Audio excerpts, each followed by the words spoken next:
Hello once again, welcome to my channel Code with Imita. Today we'll be doing arrays. Okay, today we'll be doing arrays. There are certain keywords that I want us to look at before we jump into the coding. So what is an array basically? An array, it's let's just say array is used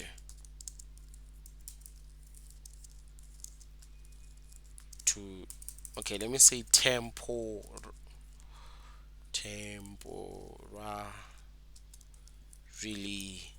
store, let's just say user input. Sometimes it's not user inputs, it can be fixed data, say data. Okay, then what are elements? Elements are so an element is basically, okay, let me say element is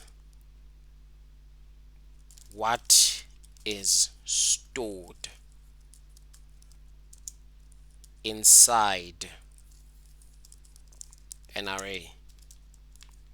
So inside an array, if we have, for instance, if we have an array and the array has, you know, different marks for students, we no longer say the variables if it's inside an array. We say the elements. Okay, perfect. So we have what we call an index. An index is basically um, an index is basically the position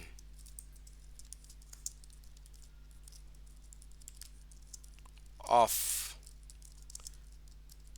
the element. Okay, perfect. Okay, let's jump right into it. So let's just create a string.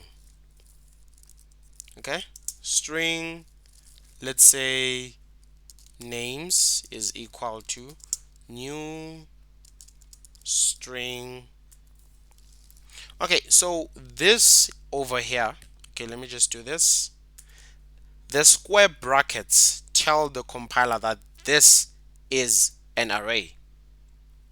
Okay, the square brackets tell the compiler that no, this is an array. So this side is where we will have the size of the array. So the array will have 5 elements. Then there we just leave it like that.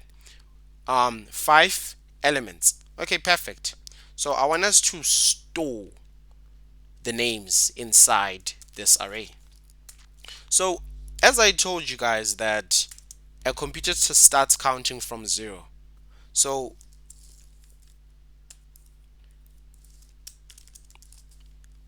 indexes as well. When we talk about an index, the position of an element inside an array, the position of an element starts at 0 instead of 1.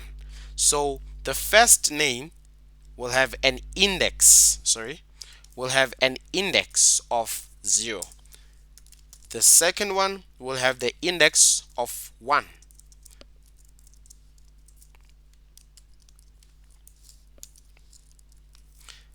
The third one will have, the third one will have an index of 2. The fourth one will have an index of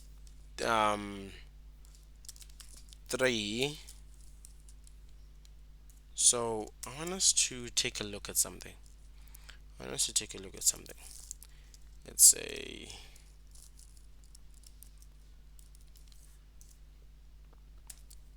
it's 1, 2, 3, 4.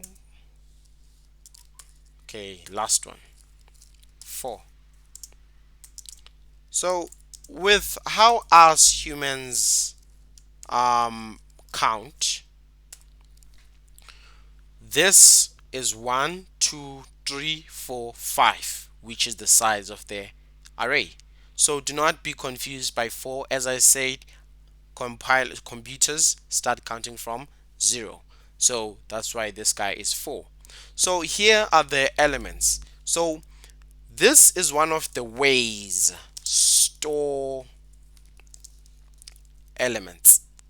Okay, this is one of, there are two ways of storing elements, or rather variables, inside an array, making them to be elements. This is one, and this is the long way. Okay, perfect. So if you heard me correctly, I spoke of what you call this, a for loop, and I said the best way to deal with arrays is using what you call a for loop. Okay, perfect. So if I could say,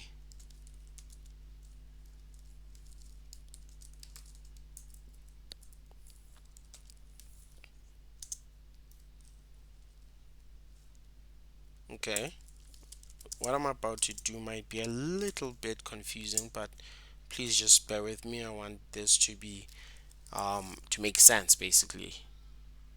Oh, okay, let's just say why here. I want this to make sense. um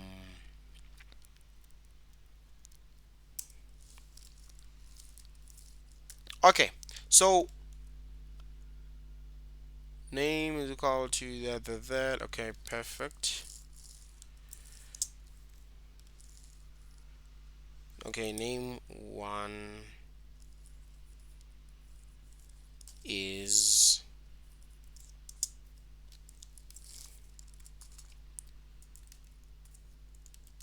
names at x. Okay, so the best way to display elements of an array is to use a for loop. Okay, you can also try using a for each. Okay, you can, let me not say try, you can use a for each, but in this case we're doing what, a for loop. Okay, cool. So um this is the best way on my, when it comes to me, my experience, this is the best way to what, um to display elements of an array. Okay, this is the best way. So let's just run this and see what happens. Okay, something is definitely wrong. Why is name, why is name um sorry, why is one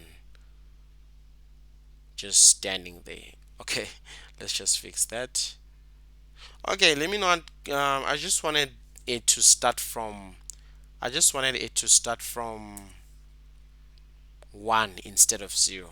So okay, I guess it's no problem. Let's just run this. Okay, so name 0 is emitter, name 1 is John, name 2. So that's how you display elements of an array. That's how you display elements of an array.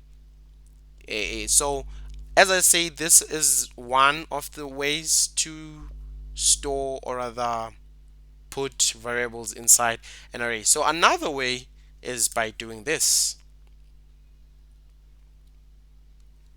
So we know that those square brackets tell the compiler that no, this is an array. So this is another way of storing. There's no need to mention the size. So you will just do this. This is another way of storing elements inside an array. It's 1, 2, 3, 4, 5. Perfect. Then I say emitter, uh, John, Mike, sorry, James, and Tino. Okay, perfect. So let's just run this and see whether we get the same results. We do get the same results. So that's another way of storing elements, or rather variables, inside an array. So the first way I show you is a bit long. You also have to mention the size and stuff. Um, but this way you don't need to mention the size. You just equate it to curly braces and have the elements inside there.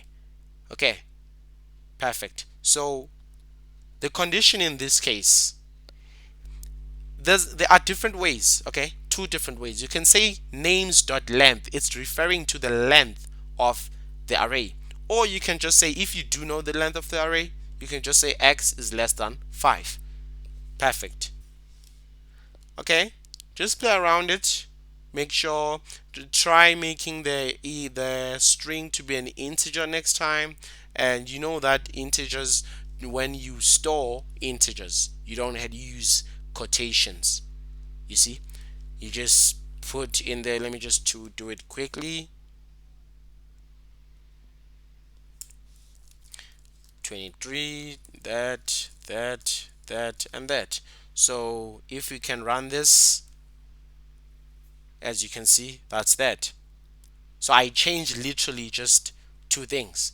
So just play around with it. Those are arrays. And thank you for your time. I believe that's all.